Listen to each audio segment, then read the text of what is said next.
오늘은 여호와 니시의 기억이라는 말씀의 제목으로 함께 은혜를 나누고자 합니다.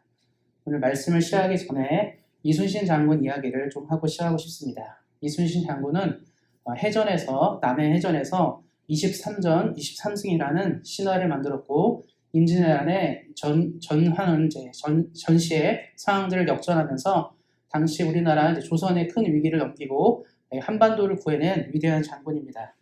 그런데 이순신 장군이 아주 뛰어나고 훌륭했는데 당시 왕이었던 선조가 이순신 장군을 시기했습니다. 왜냐하면 남해에서 이 전쟁의 승리를 거두게 되니까 백성들에게 이순신 장군은 왕 같은 존재였어요. 사람들은 이순신을 너무 존경했고 너무 사랑했기 때문에 조정에서는 혹시 이순신이 반란을 일으켜서 나라를 세울까봐 걱정이 되어서 전쟁 중에 이순신을 서울로 압송시킵니다.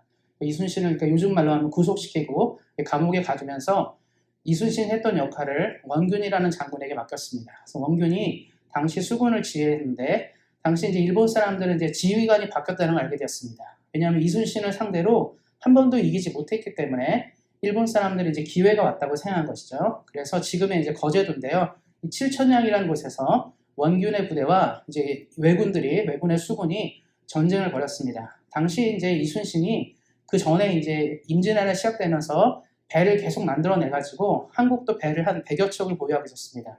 일본도 더 많은 숫자를 가지고 있었는데 이 칠천량에서 전투를 벌였는데 원균이 대패를 하게 됩니다. 그러면서 한국이 갖고 있던 배가 80여 척이 더 수장되게 되고 실제로 조선 수군이 거의 몰살을 당했습니다. 그리고 전환이 역전되면서 당시 큰 위기가 생겼고 일본이 남해의 수군력을 장악하게 되면서 전쟁의 향방이 알 수 없는 곳으로 가게 됐습니다. 그때 방법이 없으니까 조정에서는 이순신이 다시 가야 된다. 이순신밖에 답이 없다. 왜냐하면 여태까지 일본 사람들이 가장 두려워했던 인물은 이순신 장군이니까 이순신을 투입해서 이 전쟁을 막아야 한다고 생각했습니다. 그래서 감옥에 있던 이순신을 꺼내서 다시 전쟁에 투입을 하려 했는데 문제는 조선에 배가 없었어요. 배가 없다 보니까 선조 임금이 뭐라고 말했냐면 해군력이 지금 거의 없다시피 하니까 전쟁이 불가능할 것이다. 싸워서 이길 수가 없으니까 육군에 머무르면서 육지를 지키는 방향으로 전환하라고 얘기합니다. 그때 이순신이 한 유명한 말 있죠. 전하에게 말했죠. 저에게는 12척의 배가 여전히 남아있다. 싸울 수 있다고 얘기했습니다. 그런데 당시 일본이 가진 배가 너무 많았기 때문에 전쟁에 승리할 수 있는 상황이 아니었습니다. 근데 이순신이 생각한 건 뭐냐면 전투를 극복하기 위해서 방향을 세우는 거죠. 지형을 연구하고 전략을 연구해서 최대한 이길 수 있는 길들을 선택하게 됩니다. 그래서 이 일본 군들을 당시 왜군들, 수군들을 지금의 진도, 해남과 진도 근처거든요. 이게 유명한 게 뭐냐면 지난번에 옛날 큰 사고 한번 났죠. 세월호 사고 난 지역인데 옛날에는 울tur목이라고 불렀고 옛날에는 명량이라고 불렀습니다. 명량으로 유인해서 물살이 세고 해협이 좁기 때문에 그곳을 통해서 승리를 전환하고자 했습니다. 그래서 이순신이 나머지 배를 끌고 거기서 일본군 133척을 맞이하게 됩니다. 우리가 영화도 보셨으니까 아실 텐데 그 전쟁이 참 흥미로운 건 뭐냐면 우리가 볼 때 12척의 배가 133척이라고 싸운 걸 알고 있어요. 근데 실제로는 그렇지 않습니다.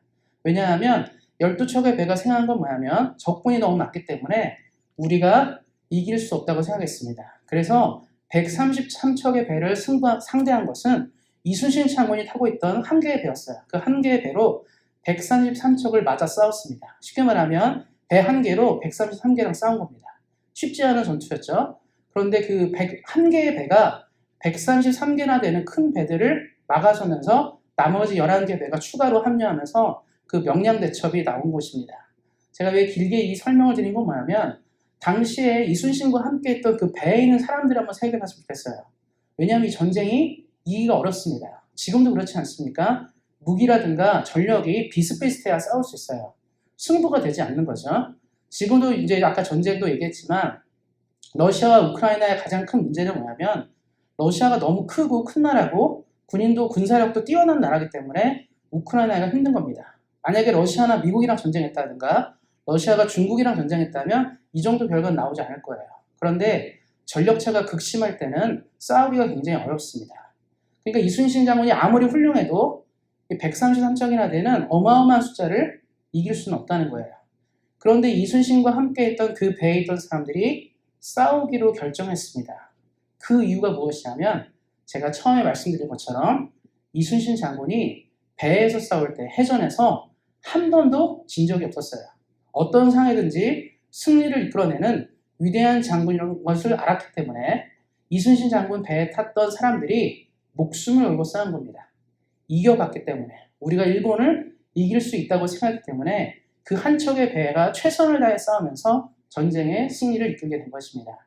제가 말씀드리고 싶은 건 이런 말 있죠. 고기도 먹어본 사람이 고기 맛을 안다. 승리를 경험하고 승리가 무엇인지를 아는 사람과 함께 있을 때 싸울 수 있는 겁니다. 자꾸 지고 패하는 사람들과 같이 있으면 아무런 결과도 이룰 수 없는 것이죠. 그래서 신앙의 삶도 그래요. 영적 전쟁, 영적인 승리 이런 것들이 우리 삶에 필요합니다. 이겨본 사람들이 또 기도할 수 있고 승리한 사람들이 또 그 대답을 얻기 때문입니다. 그래서 오늘 말씀을 통해서 함께 이런 의미들을 찾아보고 여호와 니시, 하나님의 승리가 우리 사랑하는 성도님들에게 늘 넘쳐나시기를 예수님의 이름으로 축원드립니다.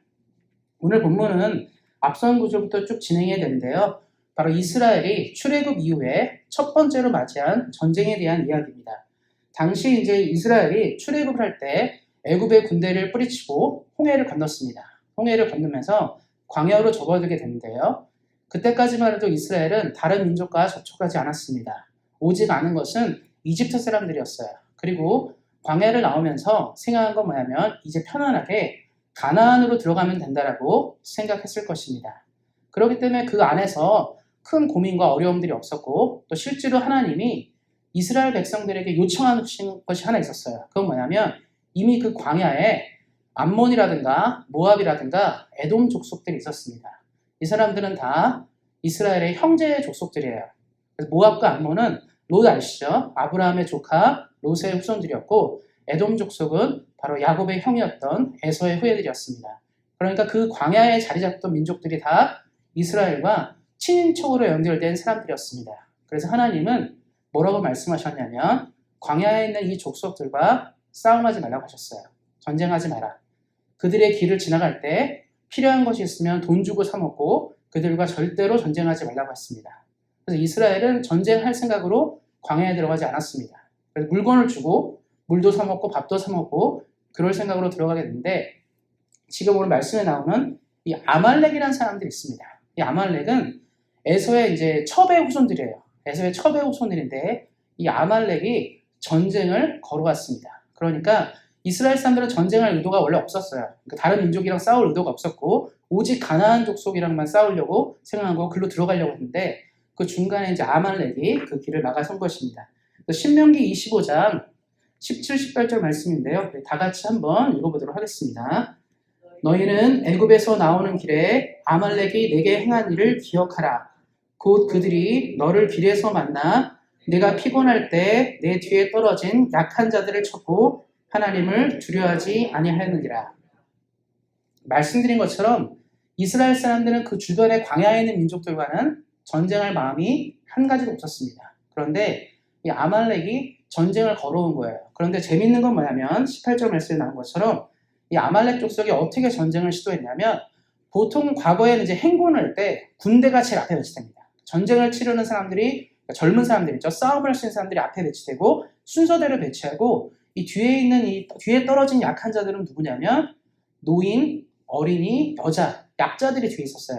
그러니까 강자들은 앞에 있고 약자들이 뒤에 있는데 아말렉이 어떻게 전쟁을 했냐면 앞으로 싸우면 어떤 일이 생기죠? 군대끼리 부딪혀야 돼요. 군대끼리 부딪히다 보면 사상자도 많이 날 것이고 쉽지 않을 거라 생각했습니다. 그래서 아말렉이 선택한 전략은 뭐냐면 후미를 공격한다. 약한 부분을 공격해서 전력을 극대화시키는 전략을 펼친 것입니다. 그래서 아말렉이 뒷부분을 공격해요. 그러니까 노인, 어린이, 여자, 약자들이 모여있는 쪽을 공격하게 됩니다. 이것이 큰 문제가 됐어요. 하나님께서 이 부분을 문제를 삼으신 겁니다. 전쟁은 정정당당하게 싸우는, 과거는 좀 그래요. 요즘에는 뭐 어쩐지 모르겠지만 예전 전쟁은요, 대장끼리 싸우고 군대끼리 싸우고 이렇습니다. 지금도 그렇죠. 우리가 많이 들어보셨을 것 같아요. 제네바 협약 이런 거 나오잖아요. 포로에 대해서 민간인을 공격하지 말고 군인끼리 싸우라 이런 거 나오잖아요. 과거에도 그랬습니다. 전쟁은 군인끼리 싸우고 민간인을 공격하는 것들은 굉장히 좋지 않다고 여겼던 것이죠. 그런데 이 당시에 아말렉이 가장 약한 여자, 노인, 어린이들이 모여있는 그쪽을 공격하게 되면서 이 전쟁이 시작되게 된 것입니다. 그러니까 이스라엘 사람들이 전쟁도 치러본 적이 없어요, 사실은. 한 번도 싸워보지도 못했고, 그나마 앞에 배치된 사람들은 젊은이들이었는데, 그것도 군인들이 아니었습니다. 그런데 뒤에다 공격했다는 건 뭘 말하냐면, 이스라엘이 도저히 어떻게 할지를 모르는 거예요. 방향이 모르는 가운데 전쟁이 일어났습니다. 그런데 이 전쟁이 앞으로 이스라엘 민족이 어떻게 싸움을 해야 될 것인가? 우리가 신앙을 가진 사람들, 하나님 믿는 사람들은 전쟁을 어떻게 해야 될지를 보여주는 중요한 모델이 되었습니다. 그리고 훗날에 하나님께서 이스라엘 백성들이 어떻게 하나님을 믿어가고 싸워가는지에 대한 그림을 보여주는 첫 번째 전쟁이었습니다. 그래서 그것들을 생각하면서 말씀을 좀 더 살펴봤으면 좋겠습니다. 여호와 니시를 기억하라. 여호와 니시는 앞으로 이스라엘 민족들이 계속적으로 기억해야 될 한 가지 사건이 됩니다. 왜냐하면 이 성경을 쭉 읽다 보면 이스라엘 민족의 앞날을 막아왔던 민족이 있어요. 항상 중요한 순간마다 나타나가지고 유대인들의 발목을 잡은 민족인데 그 사람들이 바로 아말렉 사람들입니다. 아말렉은 성경에 계속 나와요.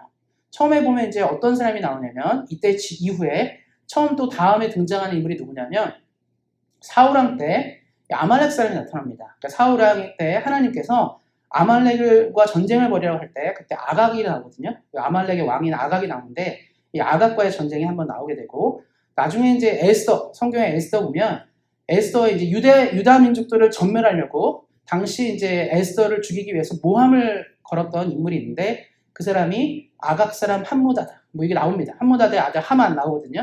이 아각 사람이 아말렉 사람들이에요. 그리고 또 한동안 안 보이다가 언제 나오냐면 예수님이 태어나셨을 때 당시 이제 헤롯왕이 그러죠. 두세 밑으로는 다 죽여라 얘기하잖아요. 이 헤롯이 바로 이 아말렉 족속의 후예, 에돔 족속의 후예입니다. 그러니까 성경의 중요한 순간마다 이스라엘 민족이라든가 유대인이라든가 하나님 나라 역사에 방해물이 되었던 사람들이 바로 이 사람들이에요. 그럼 이것이 그래서 이 전쟁을 기억해야 되는 이유는 뭐냐면 앞으로도 계속적으로 하나님의 앞길을 막는 사람들에 대해서 하나님이 어떻게 하신다를 보여주는 전쟁입니다.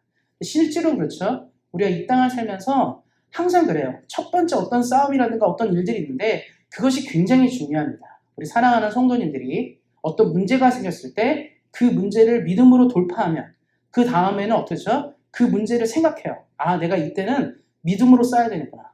내가 이때는 어떻게 하는지를 보는 것처럼 이 사건은 그런 의미가 있습니다. 그래서 하나님께서 이 전쟁을 통해서 이스라엘 민족에게 설명하고 싶은 것들이 몇 가지가 있습니다. 먼저 보면 전쟁은 항상 똑같습니다.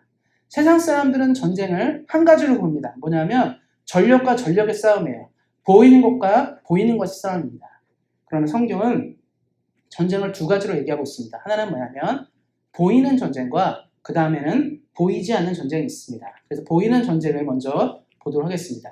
말씀을 보면 이제 보이는 전쟁이 나오는데요. 출애굽기 17장 9절 상반절인데 그것도 한번 같이 한번 읽도록 하겠습니다.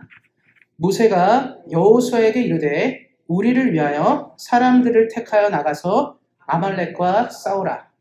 전쟁이 났습니다. 뒤로 공격했기 때문에 일단 쳐들어온 아말렉과 싸워야 합니다. 그래서 모세는 당시 자신의 이제 제자나 다름없는 여호수아를 통해서 전쟁을 하라고 얘기합니다. 그래서 여호수아에게 사람을 골라서 다른 말로 하면 군대를 뽑아가지고 지금 아말렉과 전쟁을 하라고 얘기하고 있습니다. 그러니까 전쟁의 가장 첫 번째는 뭐냐면 실제로 눈앞에 보이는 싸움을 해야 된다는 거예요. 우리가 많은 사람들이 착각하는 한 가지가 있습니다. 어떤 문제가 생기면 그냥 기도만 하는 사람들이 있어요. 그냥 기도만 하고 뭐 이런 경우인데 일단 그 문제를 돌파하셔야 합니다. 지금 문제가 발생했는데 그 문제를 외면하고 기도만 할 수 있는 게 아니죠. 우리가 뭐 인간관계가 틀어졌습니다. 그럼 어떻게 먼저 하죠? 기도 많이 하잖아요. 인간관계가 붙어야 된다. 근데 이게 먼저가 아니에요. 그 인간관계를 돌파하기 위해서 일들을 하셔야 되는 거죠. 뭐 쉬운 예로 시험 보는 학생들 있죠. 공부를 해서 내가 좋은 학교 가고 좋은 데서 취직하고 어떤 결과를 내려야 할 때 있잖아요. 어떻습니까? 공부를 해야 돼요. 일단 그 문제에 대해서 공부를 하고 그 다음 결과를 봐야 되는데 공부를 한 가지도 안 하고 기도만 했다. 그리고 어떤 응답이 오길 기도를 한다. 이게 문제가 되는 거죠. 종종 그런 경우들이 있습니다. 예전에 제가 이제 학교 다닐 때 어렸을 텐데 그때 그 유명한 분이 한 명 있어요. 지금도 활동하시는지 모르겠는데 원종수 권사라고 서울대 의대 나오신 유명한 분이 있습니다. 그분이 간증을 참 많이 했어요. 그 중에 어떤 간증이 하나 있었냐면 제가 공부를 잘하지 못했는데 기도 열심히 하고 하나님의 뜻대로 살기로 하고 막 기도했더니 갑자기 자기가 책을 읽었더니 머릿속에 책이 다 이제 메모리가 되는 거야. 그래서 시험을 딱 보러 갔더니 뭐 영어 책이다 시험이면 영어 뭐 100페이지 몇 줄에 그게 있다. 이런 식으로 해서 답을 썼다고 하더라고요. 근데 그게 굉장히 학생들한테 인기가 있었어요. 기도만 하면 한 번 보면 다 된다. 그러지 않죠, 사실은. 우리가 한 번 보면 다 이렇게 되면 뭐든지 다 될 거 아닙니까? 근데 그게 굉장히 그 당시 인기가 많았어요.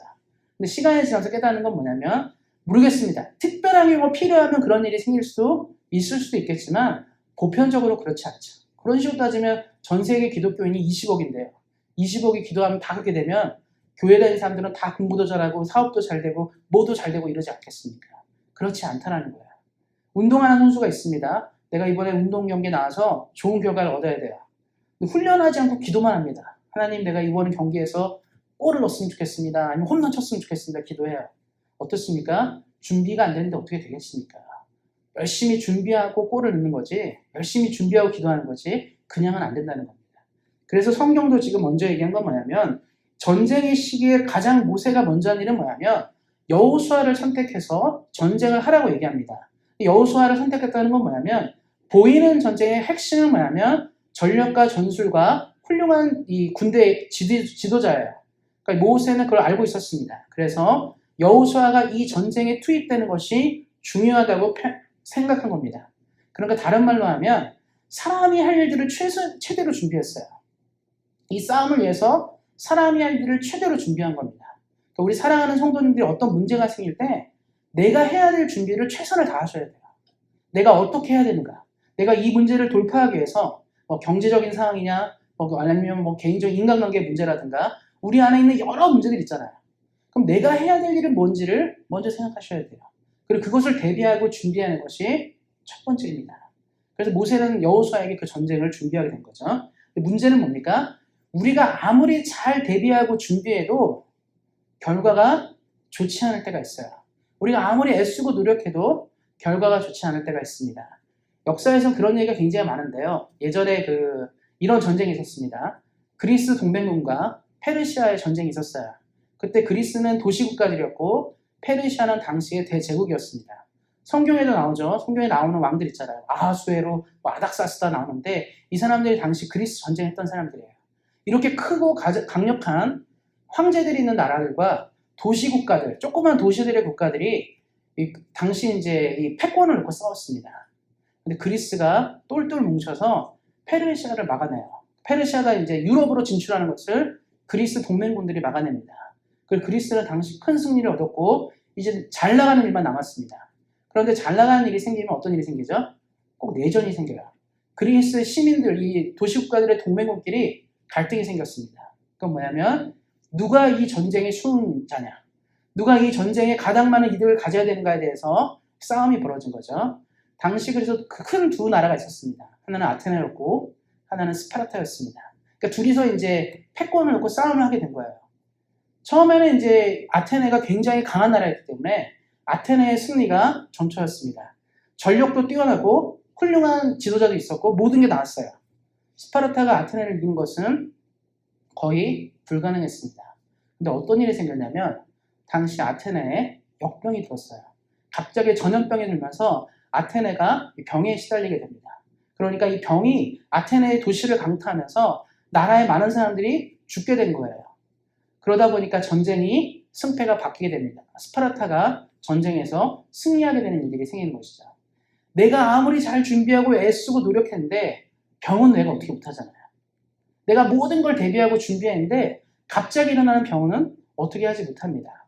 그런 일들이 굉장히 많습니다. 예전에 이제 나폴레옹이 유럽을 통합하고 나중에 이제 러시아를 쳐들어갔을 때 나폴레옹의 군대를 막을 수가 없었어요. 나폴레옹이 러시아를 진격했는데 거의 다 이긴 거라 보였습니다. 그런데 갑자기 러시아에 이 겨울이 들기 시작하면서 프랑스 사람들이 한 번도 경험해보지 못한 러시아의 추위를 경험하면서 나폴레옹이 전쟁에서 패하게 됩니다. 전력이 모자란 것도 아니고 능력이 모자란 것도 아닌데 이 날씨는 어떻게 하지 못하는 거잖아요. 그래서 우리 인생들에 보면 이 싸움들의 가장 큰 문제는 뭐냐면 내가 최선을 다해 준비했는데 그 결과가 만족스럽지 못할 때가 있다는 거예요. 실제로 그렇습니다. 뭐 공부도 그렇죠. 사실 뭐 어떤 입시라든가 뭐 아니면 뭐 취직한다든가 이런 거 할 때 대부분 다 열심히 준비해요. 열심히 공부하고 다 준비하는데 합격자가 있고 불합격자가 있잖아요. 뭐 운동선수를 보면 저는 이제 막 금메달 따고 뭐 큰 우승을 차지하면 야 대단한 선수고 뭐 그렇지 못한 선수는 그렇지 못한가 생각했는데 운동선수들 운동하는 거 다큐멘터리 보다 보니까 올림픽 같은 데 나가서 꼴등하는 선수도 진짜 열심히 운동하더라고요. 정말 최선을 다한 거예요. 이를 악물고 몸이 부서져더라 운동했는데 결과가 안 나오는 건 내가 어떻게 못하는 일입니다. 그러니까 우리가 아무리 준비를 잘해도 모자랄 때가 있다는 거죠. 그래서 우리 인생에 보이지 않는 전쟁이 굉장히 중요합니다. 모세는 그걸 알고 있었어요. 아말렉과 전쟁할 때 유능한 여호수아가 투입되고 유능한 군대가 투입돼도 우리가 이기는 것은 아닐 수도 있다를 그는 알았습니다. 그래서 모세는 여호수아와 달리 새로운 전쟁을 출전하러 갑니다. 그래서 보이지 않는 전쟁인데요. 출애굽기 17장 9절 하반절입니다. 우리 또 같이 한번 읽어보도록 하겠습니다. 같이 한번 읽겠습니다. 내일 내가 하나님의 지팡이를 손에 잡고 산 꼭대기에 서리라. 당시 전쟁을 하는 것은 앞에서 아주 급박하게 싸우는 거기 때문에 어쩌면 우리가 생각할 때는 이 전쟁은 중요한 건 군대라고 생각했는데 모세는 다르게 생각했습니다. 모세는 이 전쟁의 양상이 군대와 군대의 싸움이 아니라고 그는 파악한 거예요. 이 전쟁의 중요한 성패는 누구에게 달려있다? 하나님께 있다고 그는 생각했습니다. 그래서 그는 전쟁에 참여하지 않고 산으로 올라가요. 전쟁이 일어나는 이 군인들과 적국들을 잘 볼 수 있는 산 꼭대기에 올라가서 지팡이를 손에 짚고 올라갑니다. 여기서 나오는 유명한 장면이 아시죠? 모세가 두 손을 들고 기도하면 이스라엘이 이기고 피곤해서 손을 내리면 이스라엘이 지고 이런 장면이 나옵니다. 그래서 옆에 아론과 홀이 돌을 갖다 놓고 모세의 팔을 해가 지기 전까지 계속 올려놓는 거죠. 이길 때까지 손을 안 내려놔서 이겼다는 기록이 나와 있습니다. 근데 여기서 봐야 될 건 뭐냐면 손을 올리면 지고 손을 올리면 이기고 손을 내리면 지는 이 장면들인데 모세가 선택한 건 뭐냐면 전쟁을 이기기 위해서 우리 삶의 역경과 고난과 어떤 문제를 돌파하기 위해서 필요한 건 뭐냐면 사람이 해야 될 준비 외의 것이 필요하다는 거예요. 그건 뭐냐면 하나님이 이 전쟁과 이 싸움에 개입해야 된다는 사실입니다. 하나님이 이 문제 가운데 개입할 때 어떤 결과가 나올 수 있다는 거예요. 그래서 모세가 결정한 건 뭐냐면 산에 올라가서 기도하기로 결정한 겁니다. 그리고 하나님은 이상하게 또 보여줘요. 기도할 땐 이기고 기도하지 않을 땐 지고 이런 걸 보여줍니다. 다른 말로 하면 이 전쟁을 통해서 하나님이 앞으로 이스라엘 민족이 계속적으로 부딪혀야 될 이방 민족과 싸움에서 가장 필요한 건 뭐냐면 하나님이라는 사실이에요. 우리 사랑하는 성도님들이 이 땅을 살아가실 때 가장 중요한 것은 어떤 문제가 나타나고 어려움이 나타났을 때 가장 중요한 것은 뭐냐면 내가 지금 하나님을 믿는 믿음 가운데 올바로 있느냐 없느냐 문제를 보셔야 합니다. 많은 사람이 그렇게 생각하지 않아요. 대부분의 사람들이 내가 얼마나 잘 준비했는지를 먼저 생각합니다. 내가 얼마나 잘 준비했고 내가 얼마나 잘 대비했는지를 생각합니다. 그리고 하나님을 양념으로 생각해요. 하나님이 여기다 양념만 턱 떨어주시면 내가 될 것 같다. 근데 모세가 생각은 전혀 달랐습니다. 내가 할 준비는 다 했지만 이걸로는 이길 수가 없다고 생각하기 때문에 하나님이 전적으로 이 전쟁 가운데 있으셔야 한다고 보여준 겁니다. 그리고 실제로 모세가 손이 올라갈 때는 이기고 내려갈 때 지는 장면을 통해서 하나님이 이스라엘 민족에게 똑똑하게 가르치는 거예요. 너네가 아무리 잘나고 아무리 뛰어나고 싸움을 잘한다 하더라도 이 전쟁은 너네의 힘으로는 이길 수 없다는 것을 보여준 것입니다. 신앙의 여정에서 많은 사람들이 오해하는 한 가지가 있어요. 사람이 많이 준비하고 많이 대비하고 이런 것들을 많이 생각하는데 그렇지 않다는 사실입니다.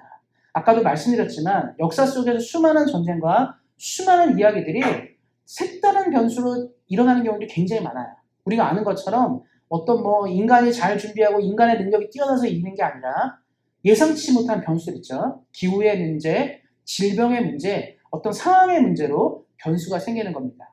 이 이야기도 잘 알고 계시죠? 6.25 전쟁이 6월 달이니까 6.25 전쟁이 이제 몇 주년 되겠죠? 6.25 전쟁 때도 마찬가지였어요. 당시 이제 이 세계대전이 끝나고 당시 이제 국제사회에서는 어떤 결정을 하나 내렸습니다. 그건 뭐냐면 상임이사국 5개의 국가들이 모여서 앞으로 군대를 파병하거나 이럴 때 합의를 가지기로 했어요.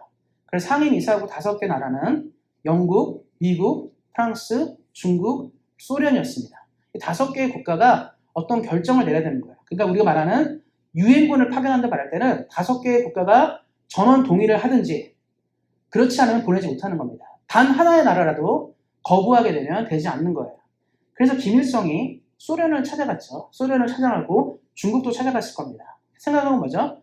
내가 1950년도에 전쟁을 일으킬 건데 너네들이 할 일이 딱 한 가지가 있어. 그건 뭐냐면 상임이사국, 안보리 상임이사국 가서 거부권만 행사하면 된다고 얘기한 거예요.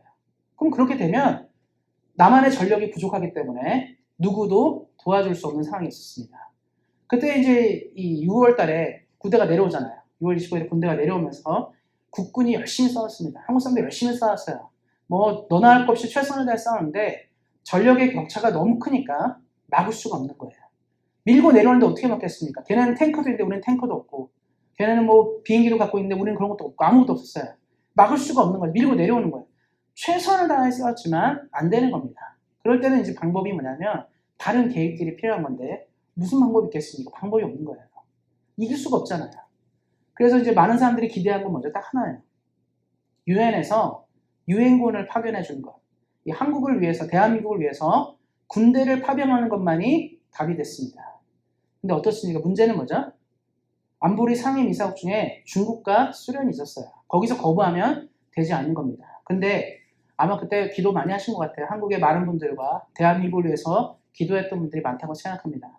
그때 어떤 일이 있었냐면 중국이랑 러시아가 이제 상임이사국이니까 안보리 회의를 참석해야 되잖아요. 근데 이 투표를 하는 날 둘 다 안 왔어요. 소련도 안 오고 중국도 안 왔습니다.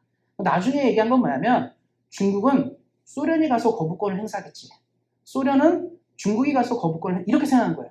그러니까 둘 다 안 가게 된 겁니다. 우리 그럴 때 있잖아요. 누가 어떻게 갈 때 누가 오겠지, 누가 안 오겠지 이런 생각 하잖아요. 그런 것처럼 둘이 그런 생각 한 거죠. 그러니까 그 자리에 누가 맞죠? 프랑스, 영국, 미국만 온 거예요. 그럼 이 사람들은 기본적으로 자유민주주의를 수호하는 것이 중요하다 생각했고 러시아나 중국의 공산주의가 확산되는 걸 굉장히 두려워했던 사람들입니다. 그러니까 동유럽이라든가 이 아시아 쪽에 공산국가들이 설립되는 것을 굉장히 싫어했기 때문에 당연히 유엔군 파병을 새 나라에 승인한 거예요. 그리고 우리가 아는 것처럼 유엔군이 승인됐고 인천에 상륙하면서 전쟁의 양상이 바뀌었고 지금의 대한민국이 살아남게 된 것입니다.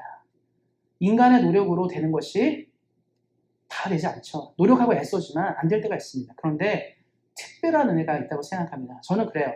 어떤 일이 있었는지 모르겠지만 한국을 사랑하고 대한민국을 사랑했던 많은 교회들이 기도했을 거라 생각합니다.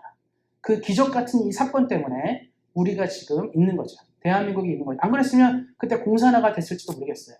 바로 이것이 은혜이고 이것이 하나님의 도우심입니다. 그래서 우리가 기억하는 건 뭐냐면 보이지 않는 이 전쟁이 굉장히 중요해요. 우리가 자꾸 눈으로 보는 것처럼 미사일이 몇 개냐, 탱크가 몇 개냐, 전투기가 몇 개냐, 뭐 핵무기가 몇 개냐 이게 중요한 게 아니라 진짜 눈에 보이지 않는 싸움이 중요하다는 겁니다. 우리들의 삶으로 돌아와서요. 우리 사랑하는 성도님 이 땅을 사실 때 어떻습니까? 세상이 우리에게 말해주는 게 한 가지가 있어요. 돈이 진짜 중요하다 얘기합니다. 요즘에 그래서 지금 뭐 뉴스 많이 나오죠. 주가가 폭락하고 있고 삼성전자가 5만 원대로 떨어지면서 난리가 났더라고요. 지금 이제 많은 사람들이 걱정하는 게 뭐죠? 경제에 대한 문제예요. 인플레이션이 증가할 것 같고 금리가 이제 인상되면서 많은 사람들의 걱정은 이 경제적인 문제를 우리가 돌파할 수 있을 것인가에 대한 문제입니다. 아마 전 세계적으로 가장 큰 고민이라 생각합니다. 이것만 있으면 참 다행인데 그나마 이건 회복하면 되니까요. 근데 문제는 또 뭐죠? 지금 뭐 가뭄이라든가 뭐 전 세계적으로 지금 기후 변화가 너무 크잖아요. 지금 뭐 캘리포니아는 지금 물이 부족해서 이제는 뭐 스프링클러라든가 이거 쏘는 것도 뭐 하루에 몇 번을 제한하고 뭐 이런 나오더라고요. 급수도 제한하고 바닥에 이제 드러나고 있고 농사가 되지 않고 식량이 부족해지고 이런 것들을 눈으로 보고 있습니다. 어떻습니까? 이건 우리 삶의 피부로 오는 일들이죠. 가스값이 얼마나 많이 올랐는지 이런 것들을 눈으로 보고 있잖아요. 그럼 우리는 이걸 어떻게 싸워야 될까요? 우리가 아무리 노력하고 애써도 되지 않는 문제들이 있습니다. 당시 이스라엘 민족들이 고민한 거랑 똑같은 거예요. 나는 한 번도 싸워본 적이 없는데 난 한 번도 이 문제를 경험한 적이 없는데 내가 이것을 어떻게 이길 수 있겠습니까? 내가 이 싸움을 어떻게 이길 수 있겠습니까?가 그들의 질문이었어요. 군대를 만들어 본 적도 없는데 군대랑 싸워야 되고 내가 어떻게 생존해 본 적이 없는데 어떻게 이 광야에서 어떻게 살아나갈 것인가? 지금 우리에게 똑같은 심정입니다. 이 시대를 우리가 어떻게 돌파할 것인가를 얘기할 때 얘기하는 게 뭡니까? 방법이 뭐예요? 세상 사람들이 다 방법을 쭉 얘기하고 있잖아요. 근데 어떻습니까? 와닿지가 않을 때가 훨씬 더 많아요. 우리가 그래서 보이지 않는 전쟁이 정말 중요한 겁니다. 하나님이 지금 우리의 삶에 무엇을 하기 원하시고 우리를 어떻게 주목하시는지가 아주 첫 번째 대답이 돼야 돼요. 모세처럼 우리가 열심히 살잖아요. 열심히 살고 노력하지만 이제 필요한 것들이 한 가지가 있습니다. 모세가 산 꼭대기에 올라가서 하나님을 만나러 간 것처럼 우리 사랑하는 성도님들도 하나님을 만나야 됩니다. 그런데 그 하나님을 만나는 것은 이 승리를 위한 하나님을 만나는 것은 그냥 하나님 내 인생에 양념 좀 뿌려주세요. 내가 도움이 필요하니까 여기에 톡톡 떨어뜨려주세요. 이게 아니라 하나님이 이 싸움의 주인이시고 대답이시고 정답이라는 것을 외쳐야 한다는 겁니다. 그럴 때 은혜가 있어요. 그럴 때 하나님의 도우심이 있습니다. 우리가 자꾸 하나님의 도우심을 경험하지 못하는 이유는 뭐냐면 내가 만들어 있는 큰 그림에 하나님이 양념이 되길 원하는 거예요. 살짝. 내가 99%를 다 만들어 놓고 하나님이 1% 좀 해줬으면 좋겠다. 이렇게 생각하기 때문에 인생이 되지 않는 겁니다. 근데 하나님이 우리에게 원하는 것은 하나님께 100%를 맡기고 나는 그냥 내가 할 일들을 하는 거예요. 1%도 되지 않은 내 일들을 하는 것이고 하나님이 모든 것을 하는 길을 결정해야 됩니다.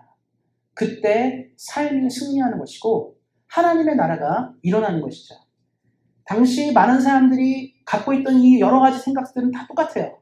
군대가 얼마큼 있어야 되고 인구가 얼마큼 있어야 되고 식량이 얼마큼 있어야 이 싸움들이었지만 모세는 달랐습니다. 그는 이것을 본 거예요.